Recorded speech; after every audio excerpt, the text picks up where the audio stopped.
এই মামলার বিষয়ে হচ্ছে সুরুজ তো চোর আমার ভাই। তো পড়ায় ওর শ্বশুর বিয়ের পরে ওর শ্বশুর হচ্ছে বাড়িতে আসে রাত্রে, অনেক রাত ভরে থাকে। তো থাকার পরে পুকুরে মাছ মারার পর অনেক লোক আসে রাত্রেবেলা, তো ওরকম ভাবে বুঝতে পারি না। তো আমরা যাই না, গেট 2 মুড়াই লাগাই দেওয়া থাকে। তো পরে দেখি যে শ্বশুর অনেক রাত ভরে থাকে, মাছ টাছ মারে। তো মানে ওই আষ্টিকে মানে ইয়াতে ময়লা আবর্জনা সব ওখানেই রাখে। তো আমরা সবাই মিলে যখন দেখার পরে যায়, আমরা বড় ভাই আমরা সব বোঝাই ওকে যে দেখ, বড় হয়েছে, বিয়ে শাদী করছো, এখন এগুলা করিস না। তো ওই হচ্ছে এগুলা শুনে না, তো এগুলাই করে। কিছুদিন আগে সুপারি চুরি করছে, ওখান থেকে সাংবাদিকরা সব। নিজের ভাই? হ্যাঁ, আমার হচ্ছে জেঠাতো ভাই, আপন জেঠাতো ভাই, আমার জেঠাতো ভাই। মামলার বিষয়টা বলেন। মামলার বিষয়টা, ওই তো চুরি করে, ও তো ভালো না। ওর জন্য আমরাও মানে মানুষ সমাজে মুখ দেখাইতে পারি না, মানে চোরের ভাই বলে আর কি, মানে মানুষ সমাজে আমরা তো চলি। তো ওর জন্য মনে করেন আমরা কোনো জায়গায় চলতে পারি না, মানে যাইতে পারি না, গেলে কয় চোর, সমাজ মানে অন্যরকম সমস্যা। তো বউ মানে মাছ চুরি করে। এই চোরের বিষয়টা হচ্ছে মাছ ওই যেদিনকা মানে বউ মারা যায় সেদিনকার রাত্রে ওর শ্বশুর, তারপরে ওরা অনেক আরো লোকজন রাত্রেবেলা আসছিল, আসার পরে মাছ টাছ মারছে, মারার পরে সকালবেলা মাছ রান্না করে খাইছে। তারপরে মাছ কুটতেছিল, মানে অত মাছ রান্না করতে পারে নাই, কুটতেছিল। পরে অবস্থায় আমরা যা দেখছি, দেখার পরে আমরা সত্যটা বলে দিছি। আগে আমরা সমাধান মানে করছি যে ভালো হয়ে যাও, ভালো হয় নাই। পরে আমরা সত্যটা বলে দিছি আর কি। এই যে আত্মহত্যা করা হয়েছে, বলা হচ্ছে যে তাকে হত্যা করা হয়েছে, এটা আসলে এটা হতে পুরোটা মিথ্যা কথা। এটা পুরোটা মিথ্যা কথা। 2 দিন পর মানে চুরি চামারি করে, বউ এখন মানে রিলেশন করে বিয়ে করছে, মুখ পায় না কোনো জায়গায়, হয়তো বলে চোরের বউ, এই সেই করে মানে নিজেই এই কাজটা করছে আর কি। নিজে আত্মহত্যা করছে। এর পিছনে মানে এটা সব পুরা মিথ্যা কথা, ওই নিজে না জড়িত না। একজন বলতেছে আত্মহত্যা, একজন বলতেছে হত্যা। আসলে মূল বিষয়টা কি? আপনারা মূল বিষয়টা, এই মেয়েটা তার বাবা এবং হচ্ছে তার জামাই যে সুরুজ, এই দুইজনের মাছের হচ্ছে এটা সহ্য করতে না পেরে হচ্ছে মেয়েটা আত্মহত্যা করছে। কি সহ্য করে?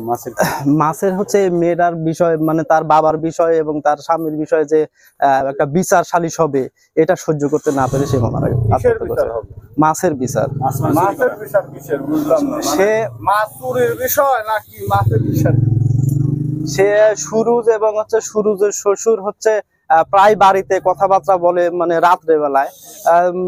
তো ওইদিনকার রাত্রে সুরুজরা মাছ চুরি করছে, আমরা মা হচ্ছে দেখতে পাইছে, দেখে হচ্ছে মা আমাকে বলিছে। আমি বলছি আচ্ছা ঠিক আছে, বিষয়টা মা বলে জানানো দরকার। কারণ হচ্ছে বিগত দিনেও অনেকদিন চুরি করছে, আমরা অনেক চেষ্টা করছি তাকে ভালো করার জন্য, পারি নাই।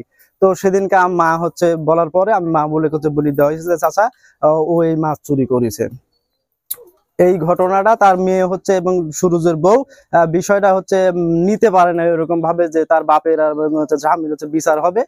তাই তিনি হচ্ছে চোরের ইয়া না করতে পারে সে আত্মহত্যা করছে।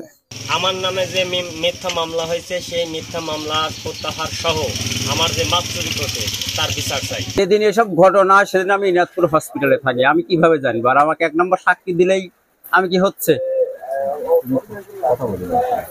এটা আমার জানা মতে আমি কিছু জানিনি। আমার নাম বাবু। ভাই এখানে কে মারা গেছে না কি গেছে, আমি দাঁড়িকুচি ফুলতলা মোড়ে ছোট্ট একটা দোকান আছে আমার, ওইখানে আমি কর্ম করি। এখানে আমি জানি না, শুনি না কিভাবে আমাকে সাক্ষী করছে বা যে মারার, আমি কোনো কিছুই জানি না। আমার পরে আমি বেশ কিছুদিন পরে আমি জানি যে আমাকে সাক্ষী করা হয়েছে, কিন্তু কি বিষয়ে আমি এই সম্পর্কে জানি না যে মার্ডার কিসের আমি সাক্ষী। হ্যাঁ, করিমকে আমি চিনি না। করিমকে কত নাম্বার সাক্ষী আপনার? আমার নাম ছাইনাল, আমি তাও জানি না, কিন্তু সাক্ষী আছে। এই মামলাটা আপনার দাবি করতেছেন কি যে ভুয়া? হ্যাঁ, আমি তো করছি যে ভুয়া কি জন্য আমি জানি না। এই যে মার্ডার কেসের আসামি বা ওই ছেলে যে স্পট আছে, কিছুদিন আগে আপনারা হয়তো সাংবাদিক যারা আছেন তারা অবগত আছেন যে লেউতির মোড়ে কবরস্থানের সুপারি চুরি করা নিয়ে ছেলের নামে একটা নিউজও হয়েছিল, আমরা ফেসবুকে দেখছি। ওই ছেলে যে নেশা করে বা নেশার সাথে জড়িত, লেউতির মোড়ে বেশ কয়েকবার সে ধরা খাইছে। এখানে আমারপুর যে মিথ্যা মামলা করছে, মামলার যাদেরকে সাক্ষী দিছে প্রায় ব্যক্তি এখানে উপস্থিত আছে, তাদের সাথে আপনারা কথা বলেন। যেরকম বাবু মামা, শাইন, আরো বিশেষ ব্যক্তিবর্গ। 2টা মামলা হয়েছে, 2টা মামলার সকল সাক্ষী, আমার বিরুদ্ধে যে সকল মামলার যে সাক্ষীগুলো আছে তারা উপস্থিত আছে, তারা আমার পক্ষে বা এখানে ন্যায়ের পক্ষে কথা বলার জন্য তারা আসছে, গ্রামবাসী। আপনারা তাদের সাথে একটু কথা বলেন। যখন গলায় দড়ি দেয় দুইজন ভুক্তভোগী, ওই সময়টা আপনি কোথায় ছিলেন? ওই সময় আমি বাসায় চলে গেছিলাম। আমি একজন পুকুর চাষী এবং পুকুর মালিক সমিতির একজন সদস্য। মাহবুব আমার কাছে ফোন দেয় অনুমানিক 9টা থেকে 10টার মধ্যে, মামা আমার পুকুরে আসা যাক, আমার পুকুরে চোর ধরা পড়ছে, মাছ চোর। তো আমি বাজারে যাচ্ছিলাম, ওই সময় বললাম তুমি 2-1জনের দেখায় রাখো, পরবর্তী সময় বসে বিচার করা হবে। মাহবুব আসি 2-1জনের দেখায় রেখে গেছে। যে কোনো কারণবশত বাড়ির গ্যাঞ্জাম লাগি সুরুজ চোরের বউ গলায় দড়ি দিয়ে মারা যায়।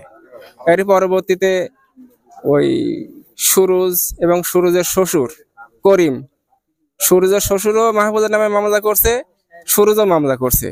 এই মামলা মিথ্যা মামলা, মাহবুবের সাথে সম্পৃক্ত নাই এই মারা যাওয়ার সাথে। মাহবুবের মামলা প্রত্যাহার সহ চোরের সঠিক বিচার চাই আমরা। এটা যখন মামলা হয় প্রশাসন তো তদন্ত করে, তারা আপনাদের কি সহযোগিতা করে নাই? হ্যাঁ, প্রশাসন তদন্ত রিপোর্ট এখনো দেয় নাই।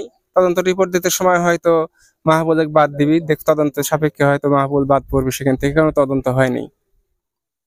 মাহাবুরের বাড়ি কত দূরে? যাদেরকে মামলাতে আসামি করা হয়েছে তাদের বাড়ির মাহবুব যে পুকুর চাষ করে, পুকুরের পাড়ের উপরে সুরজের বাড়ি। মাহবুবের বাড়ি 2 কিলো ফাঁকে এখান থেকে।